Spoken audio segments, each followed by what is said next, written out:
నా పేరు కృష్ణ. మేము వికారాట్ సాస్పేట నడిపిస్తాం. నిన్న మధ్యాహ్నం లంచ్ అవర్లో అన్నం తింటున్నాం.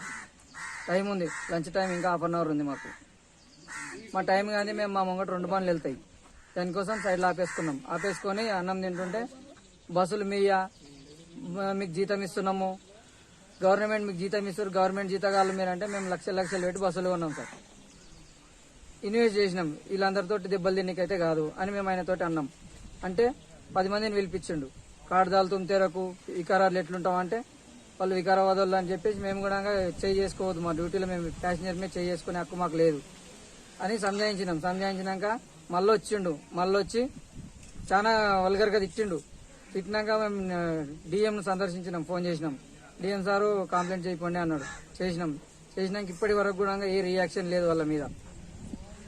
మేము రాత్రి వెళ్తుంటే మా మీద ఫోకస్ కూడా పెట్టేసారు.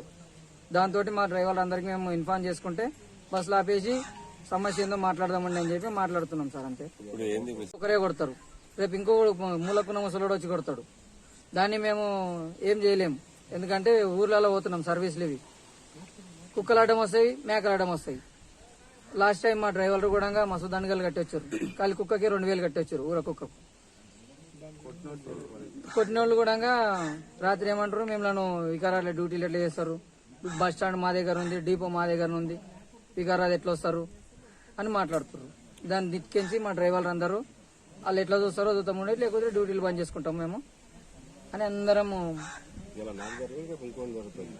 ఈరోజు మేము గట్టిగా మాట్లాడుతున్నాం కాబట్టి ఎవరు వస్తలేరు. రేపటి నాటికి వేరే మాట్లాడిన వాళ్ళు కూడా ఉన్నారు, దీంట్లో కొట్టినా కానీ వెళ్ళిపోయిన వాళ్ళు ఉన్నారు.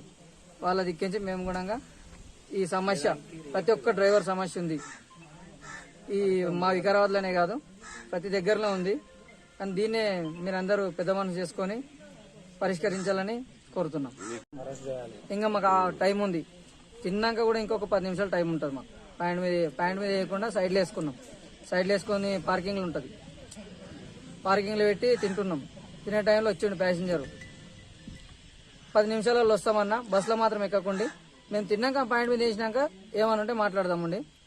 కానీ నువ్వు బస్సులో ఎక్కి వచ్చి కూర్చుని పెడతాం, మేము బ్యాగ్ పెడతాము వద్దా అని చెప్పినాం. అంతే. అన్నాక అయినా బస్ నీదా మీ అప్పదా అంటే మా అప్పు ఇప్పించిన బస్సు కాబట్టి నేను నడిపిస్తున్నాను ఇట్లనే అన్నాం. అంటే నువ్వు జీతగాని నీకు జీతం ఇస్తున్నాం మేము అన్నాగానే ఏం మాట్లాడుతున్నావు రా అని వచ్చి మీదికి వచ్చిండు. మొన్న వచ్చి మీదికి లేస్తున్నావు ఏంది, కిందికి దిగినాక మాట్లాడంటే కిందికి దిగి మాట్లాడే మూమెంట్లో 2 దెబ్బలు కొట్టేసిండు అన్నాను చెయ్యి మీద. కొట్టినాక అన్నేమన్నాడు, బస్సులో ఆపేసినాం సైడ్కి ఆపేసి అన్నేమన్నాడు, ఇదేమున్నా కానీ తర్వాత చూసుకుంటాం, మేము బస్సులో అయితే నడపలేమని పక్కకి ఎట్టినాక వాళ్ళు 10 మంది వచ్చారు. 10 మంది వచ్చి మమ్మల్ని నేను చేయం చేసుకోలేరు, కానీ ఒక్కడే మళ్ళా చేసుకుండు. దాని దిక్కించి ఈరోజు పేరు నవాజ్ గంగారం కొట్టిండు, చాలా గట్టి కొట్టిండు. అన్న చేయి కూడా లేస్తలేదు. దాని దిక్కించి మేము కూడా డిఎంను సంప్రదించినాము, కేసు కూడా పెట్టినాము. కానీ ఇప్పటి వరకు కేసు కాలేదు. కేసు అయిందని మామూలుగా వాట్సాప్ లో రాసి పంపిస్తారు, కానీ పీడిఎఫ్ రాలేదు ఇంకా మాకు. ప్లస్ కంట్రోలర్లు కూడా తినే డ్రైవర్ల దగ్గరికి బండ్ల దగ్గరికి పోవద్దని చెప్తలేరు. ఎందుకంటే మేము పొద్దున 5 గంటలకు ఎక్కుతాం డ్యూటీ, మధ్యాహ్నం లంచ్ టైం మాత్రం దొరుకుతుంది, టిఫిన్ కూడా టైం దొరుకుతుంది. దాని దిక్కేం చెప్తే మేము మాట్లాడతాము, తర్వాత బండ్లు తీయని అంటున్నారు. ఈ సమస్య పరిష్కరించిన దాకా వీళ్ళు మాకు సహకరిస్తలేరు.